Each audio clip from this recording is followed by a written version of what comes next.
প্রথম দেখায় স্পেসএক্সের নতুন র্যাপ্টার 3 ইঞ্জিনটাকে দেখে মনে হতে পারে কিছু একটা ভুল আছে। মনে হবে যেন নগ্ন, ভঙ্গুর এবং অসম্পূর্ণ, যেন ইঞ্জিনিয়াররা এর উপর ঢাকনা লাগাতেই ভুলে গেছে। কিন্তু এই চেহারা দেখে বোকা বনে যাবেন না। এই নগ্ন ইঞ্জিনটি আসলে এ যাবৎকালের তৈরি সবচেয়ে উন্নত রকেট ইঞ্জিন, আর স্টারশিপ ফ্লাইট 12-এ এটি প্রথমবারের মতো গর্জন করে উঠতে যাচ্ছে। এটি কেবল আরেকটি সাধারণ টেস্ট ফ্লাইট নয়, এটি হলো সেই বিস্ট মোড স্টারশিপের শুরু, যা সত্যিই মানুষকে মঙ্গলে নিয়ে যাবে। গত কয়েক বছর ধরে আমরা স্টারশিপের প্রোটোটাইপগুলোকে বিস্ফোরিত হতে, ল্যান্ড করতে এবং আবারও বিস্ফোরিত হতে দেখেছি, কিন্তু ফ্লাইট 12 সম্পূর্ণ আলাদা। এটি হলো ভার্সন 3 বা V3 স্টারশিপের প্রথম লঞ্চ।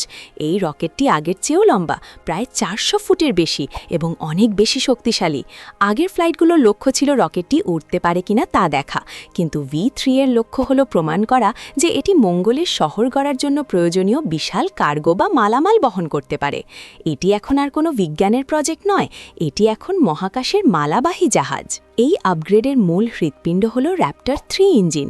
আগের ইঞ্জিনগুলো তার এবং সেন্সরকে তাপ থেকে বাঁচাতে মেটালের ঢাকনা দিয়ে ঢাকা থাকত, কিন্তু র্যাপ্টার 3-এ সেই ঢাকনা বা শ্রাউড পুরোপুরি বাদ দেওয়া হয়েছে।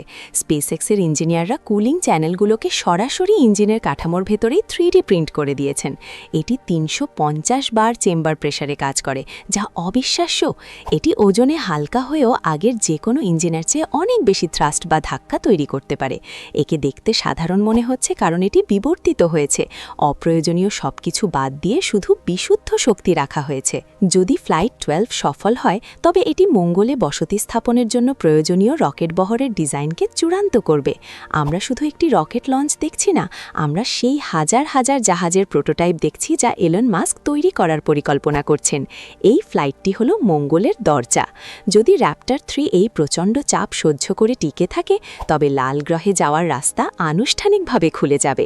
আপনার কি মনে হয়, এই নগ্ন র্যাপ্টার 3 ইঞ্জিনের ডিজাইন কি কোনো জিনিয়াস বুদ্ধি, নাকি বড় কোনো ঝুঁকি?